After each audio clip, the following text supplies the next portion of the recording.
यह जगत जानता है धूल के समान नीच कौन है, परंतु वह भी लात मारने पर सिर पर चढ़ती है। यूँ कहकर लक्ष्मण जी ने उठकर हाथ जोड़कर आज्ञा मांगी, मानो वीर रस सोते से जाग उठा हो। सिर पर जटा बांधकर कमर में तरकश कस लिया और धनुष को सजाकर तथा वाणों को हाथ में लेकर कहा, आज मैं श्री राम का सेवक होने का यश लूँ और भरत को संग्राम में शिक्षा दूँ। श्री राम जी के निरादर का फल पाकर दोनों भाई भरत और शत्रुघ्न रणसैया पर सोवें।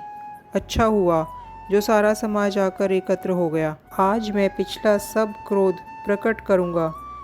जैसे सिंह हाथियों के झुंड को कुचल डालता है, वैसे ही भरत को सेना समेत और छोटे भाई सहित तिरस्कार करके मैदान में पछाड़ूंगा।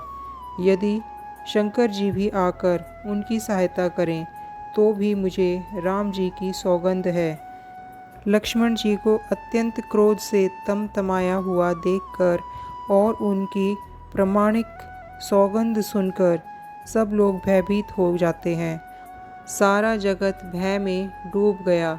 तब लक्ष्मण जी के अपार बाहुबल की प्रशंसा करती हुई आकाशवाणी हुई, हे तात, तुम्हारे प्रताप और प्रभाव को कौन कह सकता है और कौन जान सकता है, परंतु कोई भी काम हो उसे अनुचित उचित खूब समझ बूझकर किया जाए तो सब कोई अच्छा कहते हैं। वेद और विद्वान कहते हैं कि जो बिना विचारे जल्दी में किसी काम को करके पीछे पछताते हैं वे बुद्धिमान नहीं हैं। वेद वाणी सुनकर लक्ष्मण जी सकुचा गए। श्री रामचंद्र जी और सीता जी ने उनका आदर के साथ सम्मान किया और कहा, हे तात, तुमने बड़ी सुंदर नीति कही है। हे भाई, राज्य का मद सबसे कठिन मद है। जिन्होंने साधुओं की सभा का सेवन नहीं किया, अर्थात जिन्होंने सत्संग नहीं किया, वे ही राजा राजमद रूपी मदिरा का आचमन करते ही मतवाले हो जाते हैं। हे लक्ष्मण, सुनो, भरत सरीखा उत्तम पुरुष ब्रह्मा की सृष्टि में न तो कहीं सुना गया है न ही देखा गया है। अयोध्या के राज्य की तो बात ही क्या है। ब्रह्मा, विष्णु और महादेव का पद पाकर भी भरत को राज्य का मद नहीं होने का। क्या कभी कांजी की बूंदों से क्षीर सागर फट सकता है?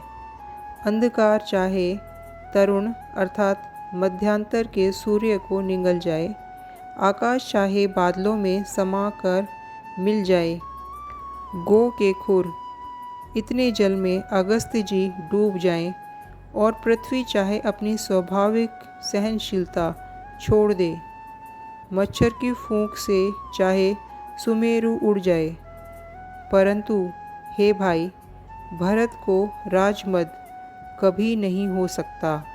हे लक्ष्मण, मैं तुम्हारी शपथ और पिताजी की सौगंध खाकर कहता हूँ, भरत के समान पवित्र और उत्तम भाई संसार में नहीं है।